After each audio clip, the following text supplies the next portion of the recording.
नमस्कार, health DNA में आप सभी का स्वागत है। मैं हूं आपके साथ रचना। आज है बेहद खास दिन।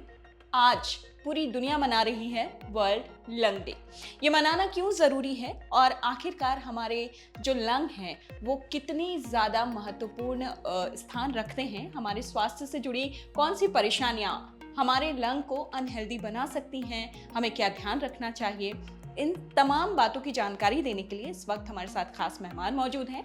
हमारे साथ इस वक्त मौजूद हैं डॉक्टर ब्रिगेडियर सरविंदर सिंह, सांस रोग विभाग के एचओडी, यथार्थ हॉस्पिटल। सर, स्वागत है हेल्थ डीएनए में आपका। धन्यवाद। सबसे पहले मैं इंडिया टीवी के सभी दर्शकों को वर्ल्ड लंग डे के ऊपर बधाई देता हूं। सर, सबसे पहला सवाल तो ये है, ज़्यादातर लोग जानते ही नहीं कि हमारे फेफड़ों से संबंधित बीमारियां कौन कौन सी हैं। तो वो कौन कौन से लंग डिजीज़ है जिससे लोग पीड़ित होते हैं और ख़ासतौर पे इंडिया में ज़्यादातर? देखिए, जो कॉमन लंग डिजीज जो इंडिया में है, सबसे पहले आता है अस्थमा, जो कि बहुत प्रचलित है बच्चों में और इंडियन पॉपुलेशन में।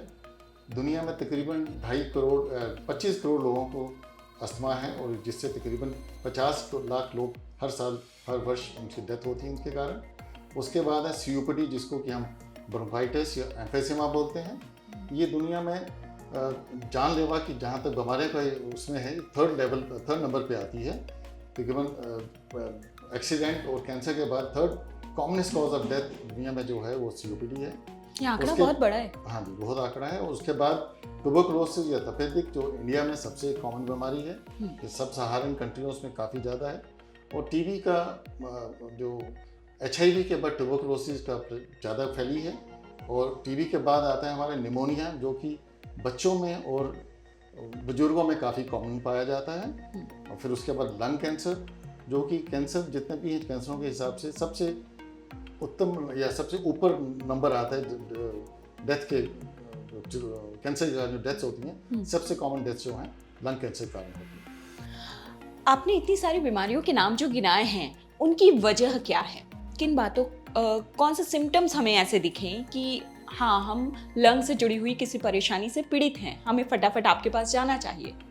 जो सिम्टम या जो लक्षण जो हैं, जो लंग की बीमारियों के जो हैं, कॉमनेस्ट लक्षण जो हैं वो हैं लाइक खांसी, सूखी खांसी या खांसी के साथ बलगम आना, ठीक है, चलते हुए सांस फूलना, जिसको कि हम कोई भी व्यक्ति जब उसका सांस फूलना शुरू होता है, छाती में जकड़न होना, थूक में ब्लड आना, या फिर बिना वजह बिना कोशिश किए हुए वजन कम होना, ये कुछ लक्षण है।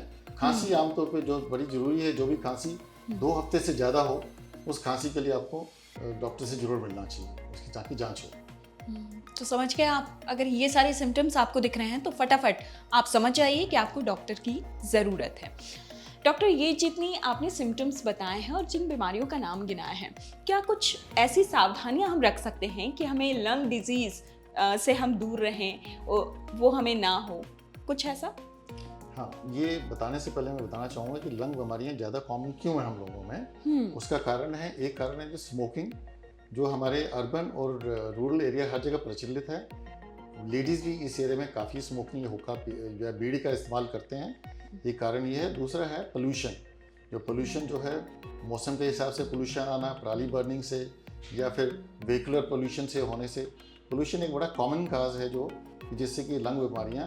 और दूसरा उसके जितने भी देखा होगा आपने, जो एपिडेमिक्स आती हैं, पैंडेमिक्स आती हैं, ये सब के सब लंग को सबसे पहले पकड़ती हैं, क्योंकि वो सांस के द्वारा या हवा के कारण ये कीटाणु जिसम में प्रवेश करते हैं, इसलिए लंग बीमारियाँ ज़्यादा होती हैं। यहाँ तक इसके सिम्टम की बात है, सबसे कॉमन सिम्टम जो सांस की बीमारियों का है वो है सांस फूलना, चलने से सांस फूलना, या फिर खांसी होना, खांसी में बलगम आना, बलगम के साथ छाती में दर्द होना, या फिर उसके कारण सांस में जकड़न होना। ये कुछ कॉमन सिम्टम है जो कि सांस की बीमारी में होते हैं। तो अपने लंग को हेल्दी रखने के लिए, स्वस्थ रखने के लिए हमें क्या करना चाहिए? देखिए, स्वस्थ रखने के लिए सबसे ज़्यादा जरूरी है कि जो स्मोकिंग सेसेशन को बढ़ावा दिया जाए। स्मोकिंग या वेपिंग जो आजकल बच्चों में काफ़ी प्रचलित है, उसको कम किया जाए। पोल्यूशन के ऊपर रोकथाम की जाए। अगर आपको पोल्यूटेड एरिया में जाना है या वहाँ काम करना ज़रूरी है तो उसके प्रिकॉशन लीजिए, आप उसके लिए मास्क यूज़ कर सकते हैं अपना। और दूसरा है, जहाँ तक कुछ बीमारियाँ जो कॉमन हैं, जैसे कि निमोनिया हो गया, इन्फ्लुएंजा हो गया, उसके वैक्सीन अवेलेबल हैं। आप निमोनिया का वैक्सीन ले सकते हैं, इन्फ्लुएंजा का वैक्सीन लेना चाहिए, कोविड का वैक्सीन दिया जा रहा है। बच्चों में रेस्पिरेटरी सिंसिटिव वायरस जो बड़ी कॉमन बीमारी है उसका वैक्सीन दिया जाता है। ये वैक्सीन देके आप इससे बचाव कर सकते हैं। उसके बाद हेल्दी लिविंग कैसे, हेल्दी फूड, रेगुलर एक्सरसाइजेस, और ये करने से आप उससे बचाव कर सकते हैं। कोरोना जिस तरीके से आया और जिस तरीके से लोगों की ज़िंदगी बदल गई, उसने कितना बदल दिया लंग डिजीज़ में? क्या आप बहुत ज़्यादा आंकड़ों की संख्या ज़्यादा हो गई है कोरोना के बाद, या कुछ ऐसा आपको देखने को मिला है लोग जो है लंग से रिलेटेड परेशानियां लोगों में बढ़ गई हैं, ऐसा कुछ हुआ है? देखिए, कोरोना के टाइम पे तो लंग बहुत ज़्यादा अफेक्टेड था, बहुत ज़्यादा उससे अफेक्टेड हुए हैं।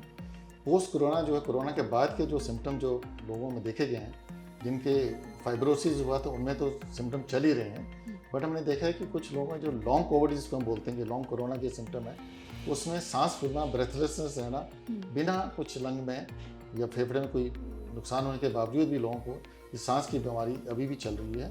कुछ एलर्जीज जो थी, जो कोरोना के बाद जो लोगों में पहले नहीं थी, वो खुल के बाहर आई हैं। कुछ न्यू एस्थमेटिक्स हमको दिखे हैं। सांस की बीमारियाँ आमतौर पर देखा है कि कोरोना के बाद थोड़ी ज़्यादा बढ़ गई हैं। तो जाहिर सी बात है, आप उन तमाम बातों का ख्याल रखिए जो डॉक्टर ने हमें बताया है। आज वर्ल्ड लंग डे है, इस मौके पर कौन सी ऐसी 3 बातें हैं जो आप हमारे दर्शकों से कहना चाहेंगे? देखिए, वर्ल्ड लंग डे के ऊपर 3 इंपॉर्टेंट चीज़ें रहेंगी। सबसे पहले प्रिवेंशन पे आएंगे हम। प्रिवेंशन में सबसे ज़्यादा जरूरी है कि धूम्रपान का सेवन ना किया जाए, जिसको स्मोकिंग सेसेशन बोलते हैं, इसको बढ़ावा दिया जाए। उसके बाद जो आपके जो प्रिवेंटेबल डिजीज जिनके वैक्सीन अवेलेबल हैं, जैसे मैंने अभी बोला है, जैसे निमोनिया हो गया, H1N1 हो गया, इन्फ्लुएंजा के वैक्सीन हो गए, इसका रेगुलर इस्तेमाल किया जाए। स्पेशली जो एज ग्रुप हैं, जो व्यक्ति जिनको क्रॉनिक डिजीज़ हैं, उनको ये वैक्सीन रेगुलर लेने चाहिए। उसके बाद बहुत ज़रूरी चीज़ जो है कि लंग की जितनी बीमारियाँ, इनका जो उपचार होता है वो इनहेलर से या नेबुलाइजर से होता है। अनफॉर्चुनेटली हमारी कंट्री में और हर जगह लोग जो है इनहेलर इस्तेमाल नहीं करना चाहते, क्योंकि उसके साथ कुछ धारणाएं जुड़ी हुई हैं, कुछ मिथ्स हैं जिसके कारण यूज़ नहीं करते वो।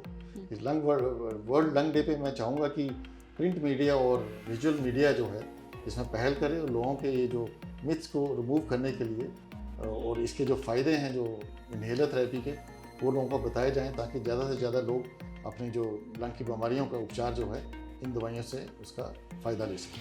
हमें पूरी उम्मीद है डॉक्टर कि आपने जिन जिन बातों के बारे में बताया है, जिन जिन लंग से जुड़ी हुई परेशानियों के बारे में बताया है, और कैसे हमें अपने लंग का ख्याल रखना चाहिए, ख़ास तौर पर जिस तरीके से कोरोना गुजरा है उसके बाद लोगों में परेशानियां बढ़ी हैं लंग को लेकर, तो अपनी सेहत का बहुत ख्याल रखिए। हमसे बातचीत करने के लिए आपका बहुत बहुत शुक्रिया। तो हेल्थ DNA में अभी के लिए इतना ही।